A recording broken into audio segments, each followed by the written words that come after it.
Hello, this is wmpyr here to talk about the recent videos that I made for you guys with Mr. Pedro. And yeah, so let me go through each video as fast as I can.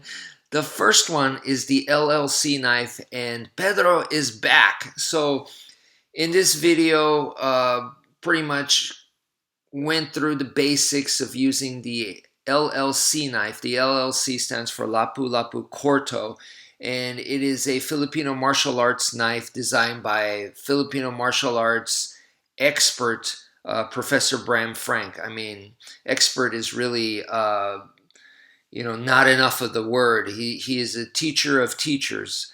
And so let me go to the next part right here is Pedro knife sparring. So in this one right here, we made a promise to each other. We said, hey, let's make this a little bit more realistic without it turning into like a backyard brawl.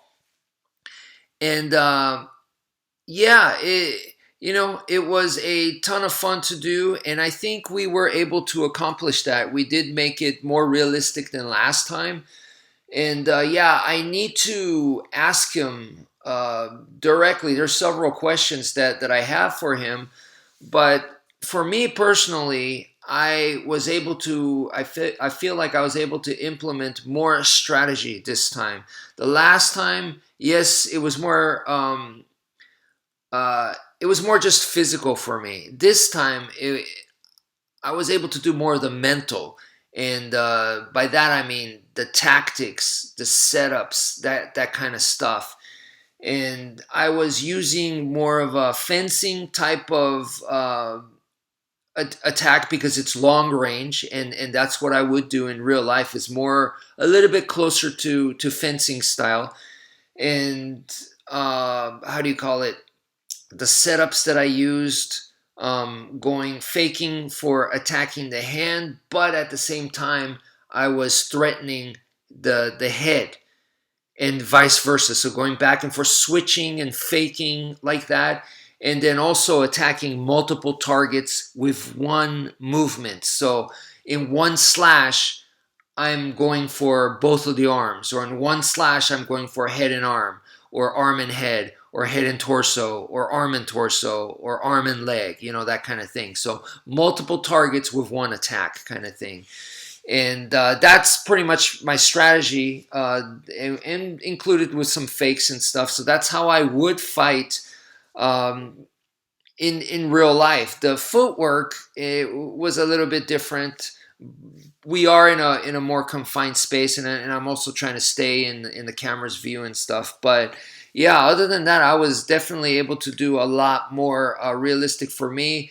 For Mr. Pedro, I think he was able to as well. Once again, we got to ask him. But I kind of feel like for him, because I started with this fencing type of attack, rather than him mirroring me, which I think most people will naturally do. They will mirror. We're both FMA guys, so we are naturally both defanging the snake. That's in my training. That's in his training. So we're both trying to attack the arms, but this time, compared to the first time, you're going to see like fakes to the head a lot more in this video. But I felt like it was his natural reaction, whether it was consciously or subconsciously, and I'm thinking it wasn't consciously, but because I was doing more the long range fencing type, he immediately reverted to counter that with more closer range, medium range to close range combat. So I gotta ask him, but I believe that is what happened. All right, and because I also remember him saying that afterwards, he was like, man, I wanted to use more fencing type tactics. I remember him telling that to me. So this next one, breaking the pattern, this was something he brought his own video camera and tripod and everything. So he recorded a whole bunch of stuff for him, and I recorded a bunch of stuff for me. So what you're seeing here on my YouTube channel is the stuff that I recorded.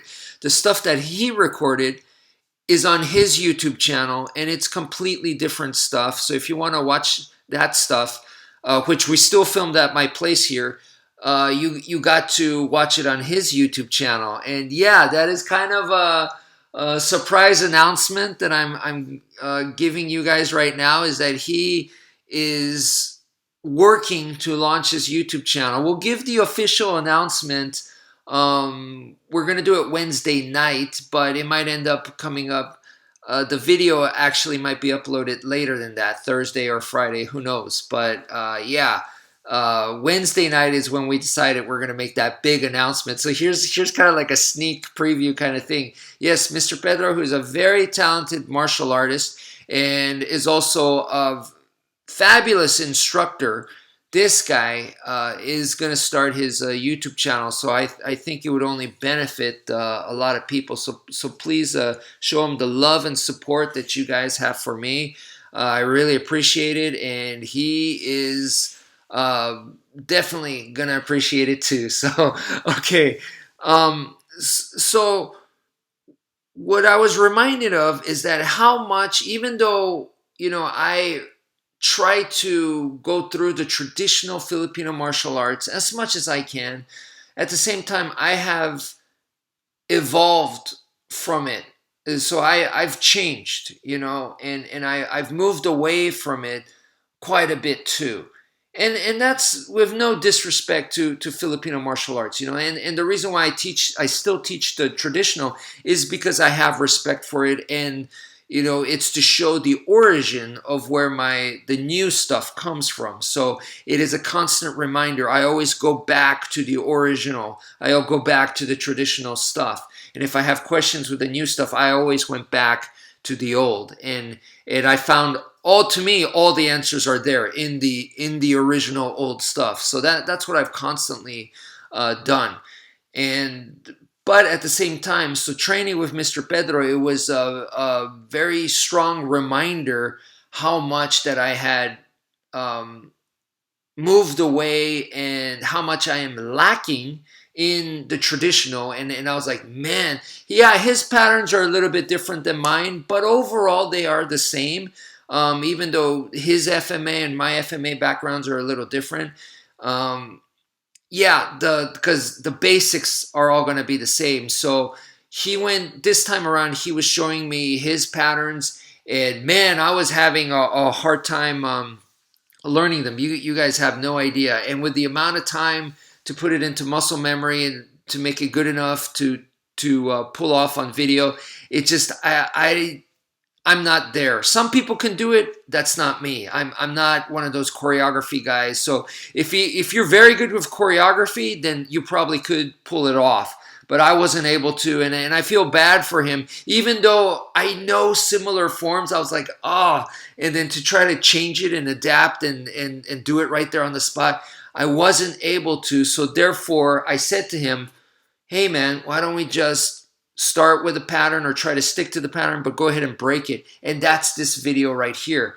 And what I like about it, and I feel like this is state of the art, because there are a lot of people on YouTube showing their patterns, and you look good because you're just doing the same patterns again and again, or maybe you can change it, but you're still staying in that confined pattern.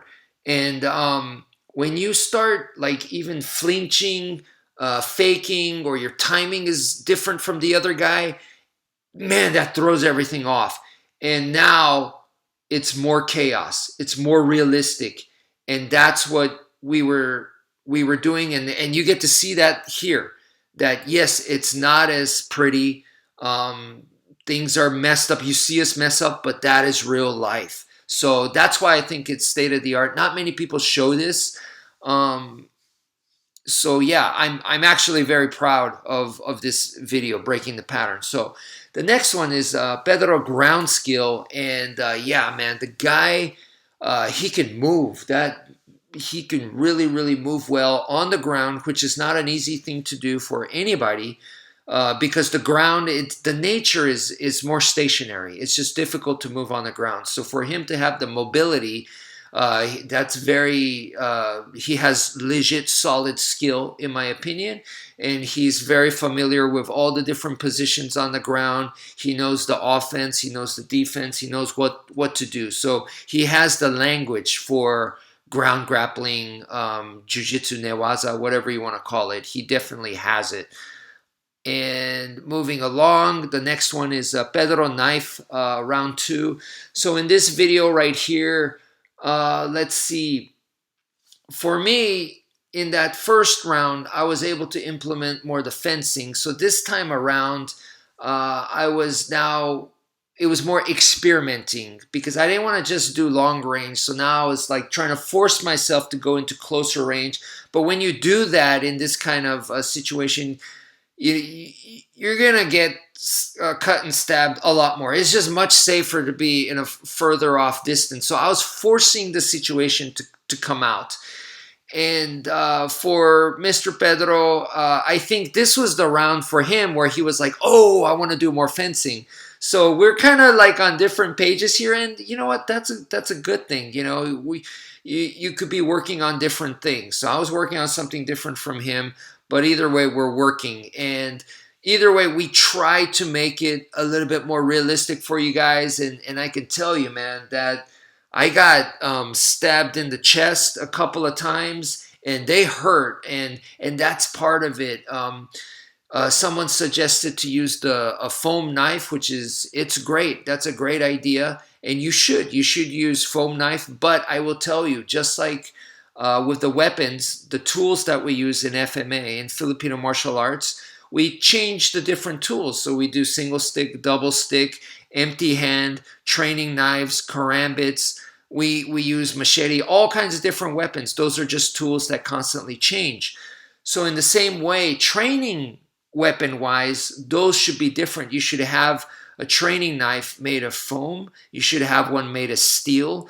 You should have one made of wood. You should have one made of PVC. And in this case, we're using hard rubber knives, and they all have different benefits. Okay, so if you're always just using foam, it could kind of make things. It could kind of numb your senses because there's really no consequences as much as like using a hard rubber knife. Like I said, I got stabbed in the chest. It hurts. So then you go, oh crap, I don't want that to happen again. So now you're going to be a little bit more scared. Well, guess what? That's a little bit more realistic. So I'm not saying hard rubber knives is the way to go, or, just use steel knives. No, they all have different benefits. So you should use them all, in my opinion. But yeah, in here we are definitely using the hard rubber knives from Cold Steel, and they work great. Like I said, each one kind of brings different things to the table. And yeah, another thing that I got to say about this is that, Mr. Pedro, like, he drove like an hour from all the way across town. So I really appreciate him coming over. And then here we are training in the hot and humid Texas heat. It's no joke. We did a bunch of stuff. Last time I mentioned this to you guys, and this time it's only getting hotter right now that we're getting into summer. And yeah, it taxes you physically, stamina-wise, but guess what? Especially if you're trying to make things more realistic and you're using like real-life tactics and strategies and stuff, now it really starts to tax your brain. Your brain starts getting tired. So that is also another reason why it's good to do this kind of training. And I'm so lucky to have been able to do this with Mr. Pedro. So anyway, I hope you guys enjoyed the video. Thank you so much for viewing. And please show Mr. Pedro you guys' awesome love and support. And that's it for now. Thank you for viewing, and take care, folks.